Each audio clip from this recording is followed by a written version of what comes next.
நம்ம நினச்ச மாதிரியே தான் வந்து இப்போ புதுசான ஒரு திருப்பங்கள்லாம் கொண்டு வர ஆரம்பிக்கிறாங்க. ஆஹா கல்யாணம்ல ஒரு மாதிரி ஜாலியாக தான் இன்னுமே கதை போயிட்டுருக்கு. ஸோ இப்போ திடீர்னு வந்து ஃபேமிலியில் இப்போ ஒரு புதுசாக ஒரு ஆளை கொண்டு வர போகிறாங்கன்னு நம்ம நேற்றே வந்து எதிர்பார்த்து சொல்லியிருந்தோம். ஒரு ஆளை கொண்டு வந்து அவங்க மூலமாக வந்து ஒரு காதலை வந்து வர வைக்கிறது அப்படிங்கிற மாதிரி ஒரு டெக்னிக் வரதுக்கான வாய்ப்பு இருக்குன்ட்டு.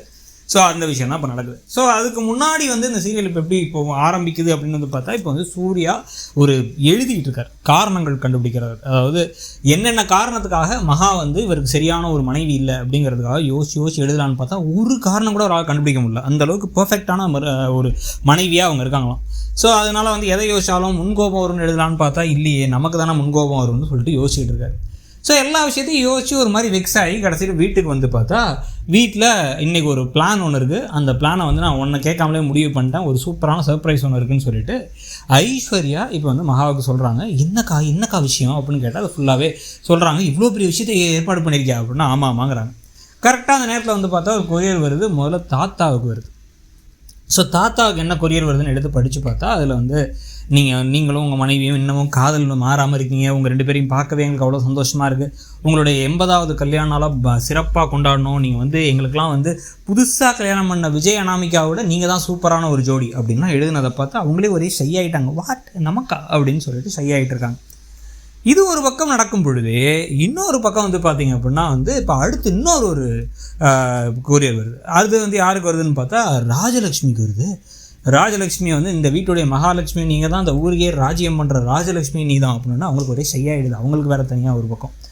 இதுக்கு அடுத்து வந்து பார்த்திங்க அப்படின்னா அடுத்த கொரியர் இப்போ வந்து பார்த்தா அது ஐஸ்வர்யாவுக்கு வருது. ஐஸ்வர்யாவுக்கு வந்து உங்கள் வீட்டில் வளர்கிற குழந்தை வந்து அது நீ ஒரு பாரதி கண்ட புதுமை பெண், அது ஒரு புரட்சி பெண் அப்படின்லாம் சொன்னதை கேட்டு கௌதம் தலையை டும்க்கு நடிச்சுக்கிட்டு இருக்காரு.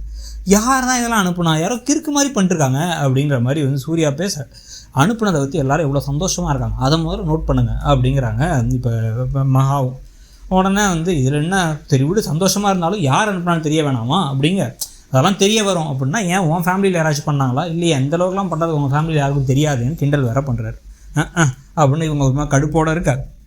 இதுக்கு அடுத்து தான் வந்து பார்த்திங்க அப்படின்னா இப்போ உண்மையிலே ஒரு கார் வந்து நிற்குது. வானத்துலேருந்து யாராவது குதிச்சு வருவாங்க அப்படின்னு வந்து இவங்க சொன்ன உடனே யார் கார்லேருந்து வரான்னு பார்த்தா டப்பக்குன்னு புதுசாக ஒருத்தர் வராரு. யார் அது அப்படின்னு சொல்லி பார்த்தா இவர் வந்து யுவன் மகிழ்சாமி அவர்கள். அவர் வந்து இப்போ கிறிஷ் அப்படிங்கிற ரோலில் வந்திருக்கார்.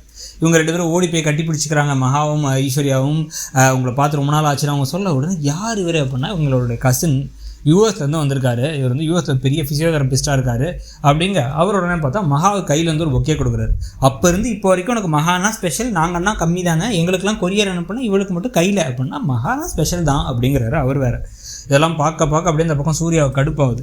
வீட்டுக்குள்ளே கூப்பிட்டு போனால் ஒரு பெரிய ஃபிசியோதெரபிஸ்ட், நிறைய விஐபிஸ்க்கெலாம் வந்து தெரப்பி பண்ணுவார் அப்படின்லாம் சொல்ல உடனே எனக்கு கூட தான் கை வலிக்குதுங்கிறாங்க பாட்டி. அவ்வளோதானே இப்போ உடனே சரி பண்ணிடலாம் அப்படின்னு ஏதோ கை வச்சு நாடியெல்லாம் வந்து பிடிச்சி நாடி வைத்தியத்தை பற்றிலாம் வந்து பேசுகிறாரு. பேசி வந்து அப்படியே எஞ்சான் உடலுக்கு சிரசே வந்து முதன்மையானது அப்படிங்கிறதெல்லாம் வந்து பேசி டபக்குன்னு கையை அப்படி வளைச்சி கிடச்சி திருப்புனா சரியாயிடுச்சு, பாட்டி சரியாயிடுச்சுன்னு இதெல்லாம் நம்புறபடியாக இருக்குங்கிறாங்க அனாமிகா. இந்த பக்கம் வந்து சித்ரா தேவியும் ஷாக்காக என்ன நம்ம இதில் என்ன நம்புறதுக்கு இருக்குது அப்படின்னு சொல்லிட்டு இன்னும் 3 நாள் ஃபிசியோதெரப்பி பண்ணணும் அப்படின்னு சொல்லி அவர் சொன்ன உடனே அவர் வந்து நீங்கள் கோடீஸ்வரி அத்தை வீட்டுக்கெலாம் போவேன்னா இங்கேயே தங்கி இப்போ வந்து சரி பண்ணி கொடுத்துருங்க கம்ப்ளீட்டாக வந்து பாட்டியை அப்படின்னு வந்து ராஜலக்ஷ்மி கேட்டுக்கிறாங்க. ஸோ இதுக்கு பிறகு இவனை வேறு இங்கே தங்க வைக்கிறீங்கன்னு இன்னும் கடுப்பாயிட்டார் சூர்யா. இல்லை அவருக்கு ஏதாவது வேலை இருக்கும், அவர் அங்கே போவார் அப்படின்னா இல்லை மகா கூட ஐஸ்வர்யா கூட இருக்க போகிறேன், அப்புறம் என்ன நான் இங்கேயே இருக்கேன் அப்படின்னு வேற சொல்ல கடுப்போடவங்க இருக்க. இதோட டக்குன்னு மகாவும் என்ன வெறுப்பேற்றுற மாதிரி என்ன சொல்கிறாங்கன்னா, நான் இன்றைக்கி சமைக்கல கிறிஸ்து அந்த சந்தோஷத்தில் நீங்கள் போய் கடையில் வாங்கிக்கோங்கிறாங்க. நானா கடையிலையானா ஏன் ஒரு நாள் வாங்கிக்க மாட்டீங்கன்னா அனுப்பிவிட்டுறாங்க. அவர் அது வேறு கடுப்போட கிளம்பி போகிறாரு சூர்யா. ஸோ இந்த கடுப்புகளோடு அவர் கிளம்பி போனோம். அதே சமயத்தில் வந்து பார்த்திங்க அப்படின்னா இப்போ வீட்டில் வந்து நல்லவர்கள்லாம் சேர்ந்து ஒரு கூட்டம் போடுறாங்க. பாட்டி, தாத்தா, ஐஸ்வர்யா, அப்புறம் வந்து மகா அண்டு விஜய். இவங்க எல்லாருக்கும் தெரிஞ்சிருக்கு இந்த கிறிஷ் வந்து யூஎஸ்லேருந்துலாம் வரல, கசின் தான், உண்மையாகவே அத்தை பையன் தான், ஆனால் வந்து அவர் இங்கே தான் நடிக்கிறதுக்கு ட்ரை பண்ணிகிட்ருக்காரு அப்படின்ட்டு.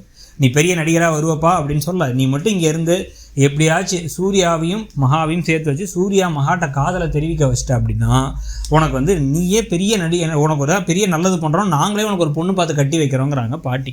நல்லது பண்ணுறான்னு இப்படி சொல்கிறீங்களே அப்படின்னு ஒரே சிரிப்போடு வந்து இன்றைக்கி எபிசோட் முடியுது. ஸோ இன்றைக்கி எபிசோடை பற்றி நீங்கள் என்ன நினச்சிங்கிறத